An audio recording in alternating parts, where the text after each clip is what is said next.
విషయం ఏంటంటే గ్రామ పంచాయతీ కోసం నిరాహార దీక్ష చేస్తే ఒక్కరు కూడా రారు. గ్రామ పంచాయతీ భవనం కోసం సైకిల్ యాత్ర చేస్తే కలెక్టర్ ఆఫీస్ కు పోతే ఒక్కరు రారు. కానీ మనం మాత్రం సర్పంచ్ సీటు కావాలి, గ్రామ పంచాయతీ భవనంలో పోవాలి. ఇవాళ గ్రామ పంచాయతీ భవనం ఎక్కడ ఉంది అంటే మహిళా అక్క చెల్లెళ్ళ మహిళా సంఘాల సంబంధించిన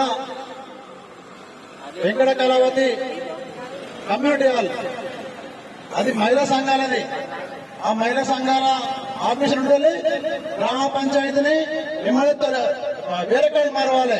అసలు చెట్టు కింద పెట్టుకోవాలి. నాయకులు కొట్లాడి గ్రామ పంచాయతీ కట్టించుకుని అల్లనే పెట్టుకోవాలి. గ్రామ పంచాయతీ భవనం వద్ద కానీ సీటు కావాలి. అందుకోసమే ఒకసారి నేను కొత్త వ్యక్తిని ప్రజలకు సేవ చేయడానికి వస్తున్నా. గ్రామ పంచాయతీ ప్రజలకు గ్రామ పంచాయతీకి వసనా గ్రామ పంచాయతీకి కాపలా కుక్కలా ఉంటా సేవ చేస్తా, నిస్వార్థంగా అవినీతి లేకుండా పాలన మంచిగా చేస్తా. కొత్త వ్యక్తిగా వస్తున్నా. 500కు 1000కు ఓటుకు అమ్ముకుంటే ఇలా కంపెనీ ఏరియాలో మన తాతల పనులు ఉపాధి కోసం ఉపాధి కోసం వస్తే మనం ఇక్కడనే ఉన్నాం. వచ్చిన నాయకులు మాత్రం దోసుకొని గడకెక్కారు. మన తాతలు మన అయ్యారు ఇలా కంపెనీ పడ్డదయ్యా బతుకుదామని బతుకుదోరు కోసం వస్తే కంపెనీ నౌకరి పేరుకే కంపెనీ నౌకరి, అది అందరూ తెలిసిందే. ఇలా చుట్టం వస్తే మా అమ్మది కంపెనీ నౌకరి, నీ అమ్మాయి ఇలా మంచిగానే అంటే దావత్ అనుకుంటే ఆడ డ్యూటీ పోతే 500 వస్తే మటన్ షాప్ పోతే 800 కిలోకి.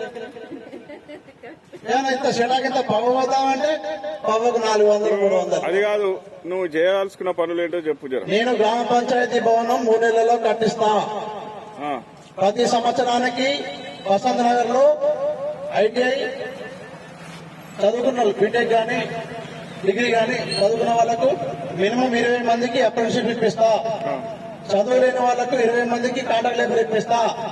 మహిళా సంఘాలకు 1 సంవత్సరాల మినిమం 30 మందికి కంపెనీలో ఉపాధి అవకాశాలు కల్పించాలని, మహిళా సంఘాలకు ఏదైనా ఇండస్ట్రీగా ఉపాధి ఏ విధంగా ఒక ఏదైనా తేనెతీగల తయారు, విస్తీర్ తయారు, ఇస్తారాకుల తయారు, ఏదైనా ఇండస్ట్రీలు చిన్న చిన్నవి పట్టుకొచ్చి వాటి కోసం కృషి చేస్తా.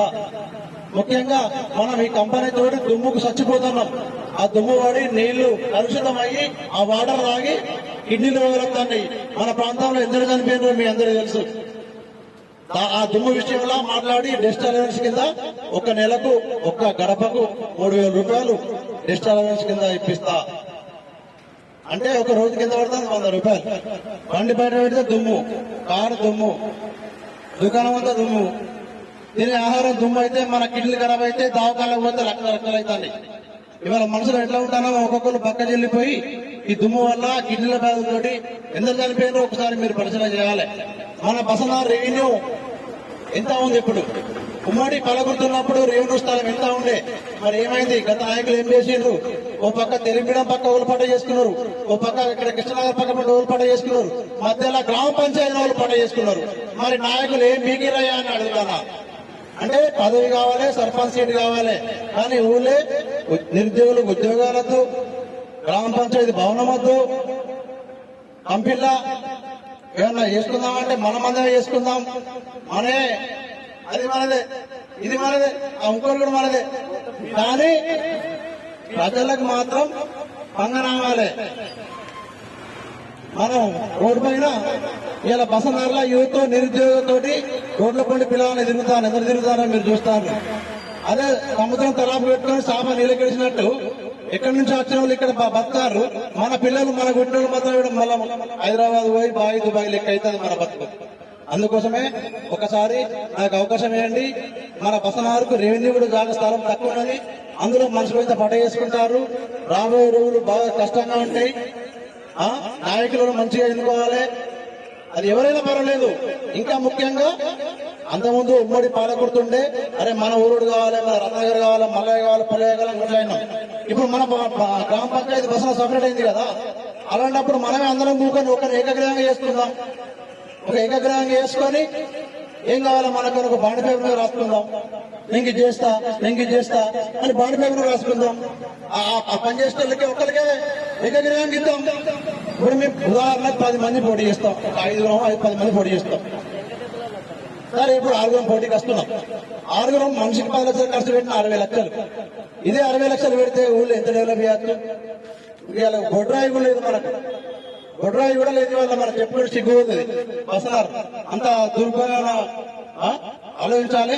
ఇలా 12 వార్డులు, ఒక వార్డుకు మినిమం 4 పోటీ చేస్తారు. ఒక వార్డు నెంబర్ మినిమం 1 లక్ష ఖర్చు పెట్టినా కానీ ఒక వార్డుకు 4 లక్షలు, 12 45 లక్షలు, 50 లక్షలు. మేము 6 ఒక 60 లక్షలు. మనిషి 10 లక్షలు పెట్టినా కానీ 60 లక్షలు. అవి 50, ఇవి 60, 1,10 లక్షలు. ఈ 1,10 లక్షలు మేమందరం స్వార్థంగా పెట్టుకొని ఊరికి సేవ చేస్తే ఊరు కలకలలాడుతుంది. కానీ అది వద్దు. నేనే ముద్దు, నా జైలే ముద్దు, ప్రజలు వద్దు. ఈ పాలన ఉంది. అందుకోసమే నాకు ఒకసారి అవకాశం ఇవ్వండి. నా తడాకేందో పని చేస్తూ ఇస్తా. ఒకవేళ అవకాశం ఇవ్వకుండా చూస్తా, దానికి కష్టం అవుతుంది. మొన్న నేను గ్రామ పంచాయతీ కోసం కొట్లాడితే నాకు సపోర్ట్ కుండా సపోర్ట్ లేదని తేడా ఉంటది. నేను కొట్లాడతా, నన్ను గెలిపించకుండా కొట్లాడడానికి నా ప్రాణవంత వరకు బసనాథ్ ప్రజల కోసం పోరాటం చేస్తానని ఒకసారి అవకాశం ఇవ్వాలని పేరు పేరున కోరుకుంటున్నా. అందరికీ ధన్యవాదాలు.